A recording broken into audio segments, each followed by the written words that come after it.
Have you ever just looked around and wondered why our most important long-term institutions, the ones we really depend on for our health, our safety, our future, why do they seem to fail in such predictable ways?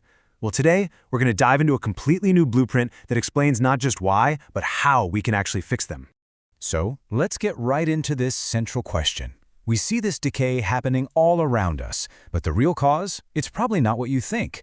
It isn't just about bad management or not having enough money. No. It's something much, much deeper. I mean, just look at our healthcare systems. We see them struggling, right? They've got diagnostic equipment that's constantly going out of date and maintenance backlogs that just seem to get bigger and bigger every year. And here's the thing, this isn't a surprise, it's a pattern. Or think about our climate infrastructure. The levees, the pumps, the fire engines, they're supposed to keep us safe. They're built on these funding cycles that just can't possibly keep up with the predictable wear and tear of the equipment, let alone the fact that climate events are getting worse and more frequent. And it happens even in the world of science, the very engine of our progress. That critical research gear, from high-powered microscopes to gene sequencers, it all has a predictable lifespan. But it's paid for by these totally unpredictable, short-term grant cycles. What does that do? It creates a built-in, guaranteed decline in our ability to do science. So we often throw words at these problems, right? Words like resilience and sustainability. But what if that's the completely wrong diagnosis? What if we've been missing the real root cause this whole time? Okay, this slide is super important because it clarifies a huge distinction. We tend to think of resilience as, just bouncing back, and sustainability is about just holding steady, maintaining the status quo. But regeneration, now that is a much, much more powerful goal. It's the ability of a system not just to survive a shock, but to actually restore or even increase its capability over time. It's literally designed to get stronger. And this right here, this gets to the absolute heart of the idea. The failures we see everywhere aren't about behavior. They're not because of bad decisions or lazy managers. The problem is baked right into the architecture of our systems. It's a structural flaw in the blueprint itself. All right, so if the old blueprint is broken, what does the new one look like? Well, it's built on 3 really simple but incredibly powerful architectural rules that define what it actually means for a system to be regenerative. Let's break these down. Rule number 1, stay viable. Pretty simple. The system cannot fall below a critical threshold where it just stops working. Rule 2, never deplete.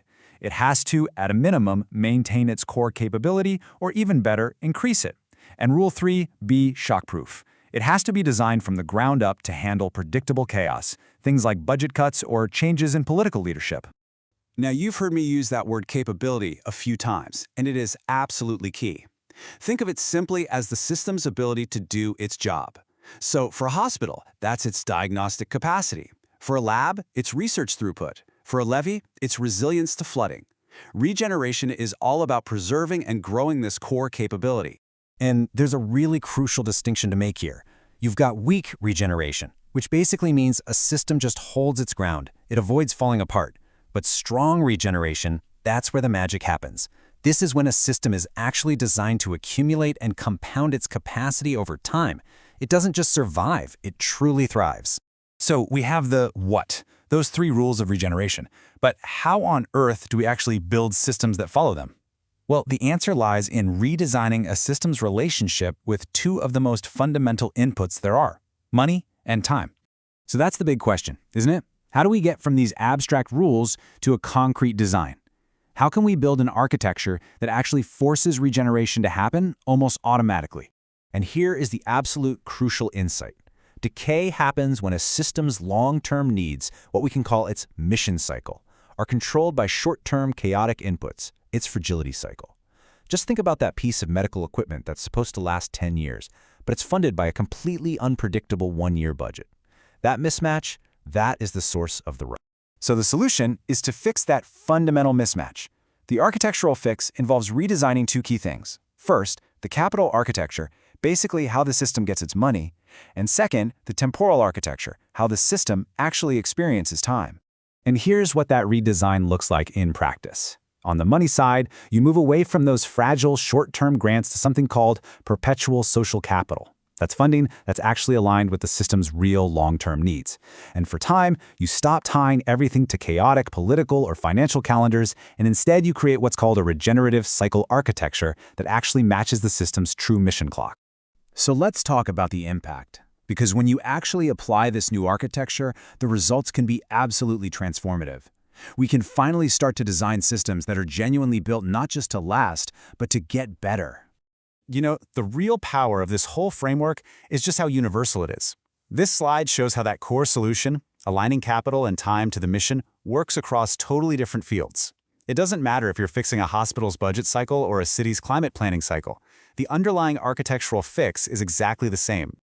And check this out. This is a mind-blowing concept from the theory. How many times do you need to apply this fix? Just once. A regenerative upgrade is idempotent, which is just a fancy way of saying that once you fix the architecture, the system becomes self-sustaining. It isn't about constant effort, it's about a one-time structural change. And this quote just sums it all up perfectly. Our systems are not failing because of bad luck or bad people. They are failing because they were designed using a flawed blueprint that literally guarantees they will decay. Regeneration gives us a new and much better blueprint to build with. So the final thought I really want to leave you with is this. As you look around at your community, your workplace, your country, what's one critical system that you see that is failing by design, and it's just desperately in need of a regenerative blueprint?